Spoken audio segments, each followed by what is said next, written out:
We've all heard the story of the thirsty crow, right? But have we ever really stopped to analyze it?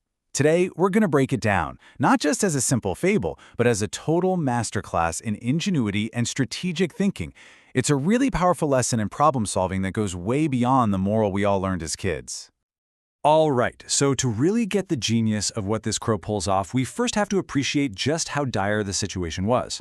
So let's set the scene. A blistering hot summer afternoon. And believe me, the stakes here are as high as they get. This is literally a life or death situation.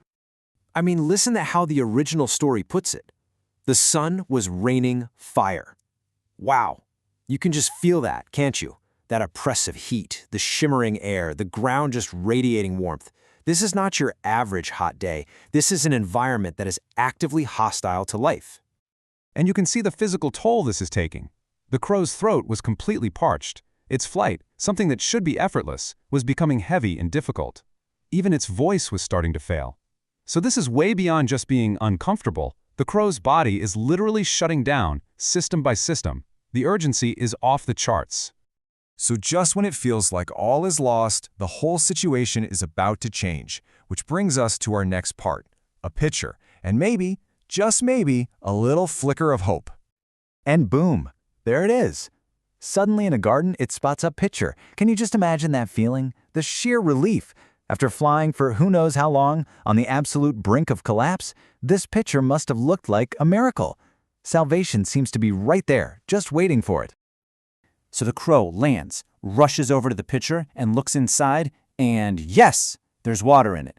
You can just feel the anticipation in this moment, right? The search is over, the struggle is done. Or so it seems. And here is the cruel twist. The water is there, but it's completely inaccessible. It's too far down for the crow's beak to reach. The solution is right in front of its eyes, but it's tantalizingly out of reach. And this introduces a much more complex challenge. The problem isn't about finding water anymore. Now it's an engineering problem. Okay, this next part is what I find so fascinating. This is the critical pivot. The crow could have just given up, right? Flown away in despair. But instead, we see this incredible moment where frustration transforms into focused observation.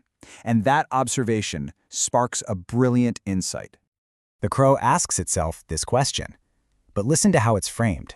It's not, I can't drink this water, it's, how can I drink this water? That small shift from a statement of defeat to a question of strategy, well, that's everything. That is the moment the crow stops being a victim and becomes an engineer. And as it analyzes the problem, its focus shifts.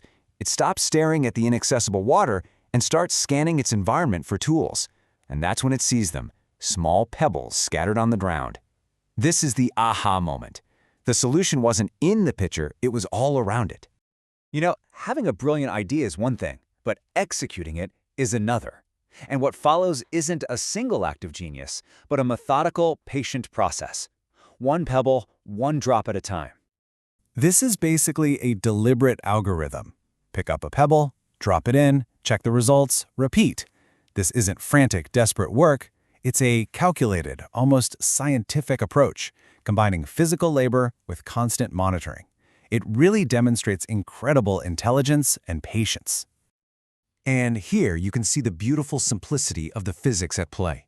Each pebble displaces a small amount of water, and with every single drop, the crow gets direct, visual confirmation that its plan is working. The water level rises, slowly but surely, inching its way toward that thirsty beak. And that brings us to the final act, the victory of wit and patience. But let's not just celebrate the successful outcome. Let's break down the core principles that made this victory possible, because they're just as relevant to our own challenges today. And there it is, the payoff. After all that analysis, all that patience, and all that hard work, the crow finally drinks its fill. There's a profound satisfaction in this moment, not just from quenching its thirst, but from knowing it overcame a seemingly impossible obstacle through its own effort and intelligence. So, what are the core principles we can learn from this? Well, first, there's wit, the ability to reframe the problem instead of just panicking. Second, patience, the discipline to trust a step-by-step process even when results aren't immediate. And finally, perseverance, the simple refusal to give up. You take any one of those three away, and the crow would have failed. And that leaves us with a final thought.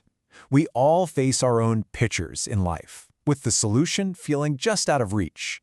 The story of the crow reminds us that sometimes the resources we need to solve our biggest problems are scattered all around us, just waiting for a change in perspective. So the real question is, where will your ingenuity take you?